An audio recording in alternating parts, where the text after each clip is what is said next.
ચાની શરૂઆત આજે હું શેરથી જ કરીશ તો ખાસ કરીને પેટીએમ પર બસ સ્ટેન્ડનો રિપોર્ટ આવતો જોવા મળ્યો છે. અહીંયા તેમને આઉટ પરફોર્મ રેટિંગ આપ્યા છે. લક્ષ્યાંક તેમને ₹1100 પ્રતિ શેર કર્યા છે.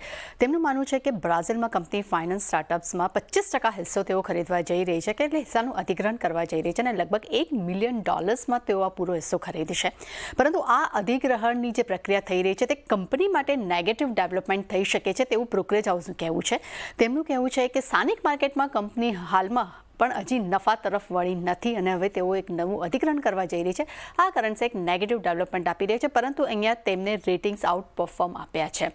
ત્યારબાદ ડિવિઝ લેબ પર જેફરસના રિપોર્ટ પર નજર કરીએ. આપણને હોલ્ડ રેટિંગ આવતા જોવા મળ્યા છે. લક્ષ્યાંક તેમને ₹6,280 પ્રતિ શેર કર્યા છે. તેમનું માનવું છે કે Q3માં કંપનીની આવક અનુમાન મુજબ રહી છે, પરંતુ મજબૂત પ્રોડક્ટ મિક્સને કારણે કરીને એપિટા જે છે તે અનુમાનથી વધ્યા છે અને ગ્રોથને લીડ કરવા માટે ખાસ કરીને કસ્ટમ સિન્થેસિસ જે છે તે એક માન્ય રાખી શકે છે. અને એટલું જ નહીં, તેમનું એ પણ કહેવું છે કે જેએક્સમાં એક રિવાઇન્ડની પણ તેઓ અપેક્ષા રાખી રહ્યા છે અને જેએક્સમાં ખાસ કરીને પ્રાઇસનું દબાણ જોવા મળ્યું છે, પરંતુ ખાસ કરીને કંપનીનું જે વોલ્યુમ છે તેનું ક્યાંક ને ક્યાંક સપોર્ટ જે છે તે આ ક્વાર્ટરમાં મળતો જોવા મળ્યો છે.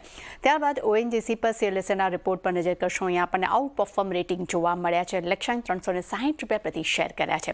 તેમનું માનવું છે કે સ્ટેન્ડ અલોન એપિટા અનુમાનથી મજબૂત રહ્યા છે, પરંતુ સામે ઓઇલ એન્ડ ગેસના સેલ્સ વોલ્યુમ એક સપોર્ટ આપતા જોવા મળ્યા છે, ખાસ કરીને એપિટાને.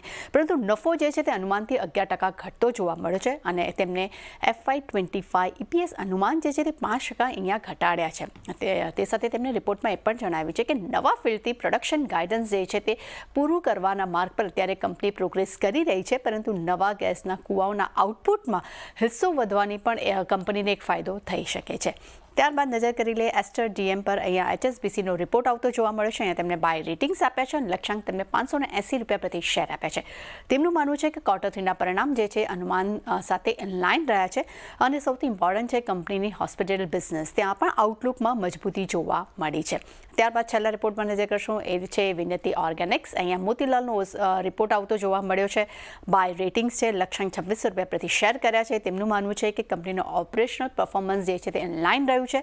કંપનીએ પોતાનું ગાઈડન્સ અહીંયા હાંસલ કર્યું છે. એટલું જ નહીં, એપિટા પણ ઇનલાઇન જોવા મળ્યા છે, પરંતુ ખાસ કરીને અન્ય આવક જે છે તે અપેક્ષા કરતાં ઓછી આવી છે. તેનું ઇમ્પેક્ટ જે છે તે નફા પર આવતું જોવા મળ્યું છે.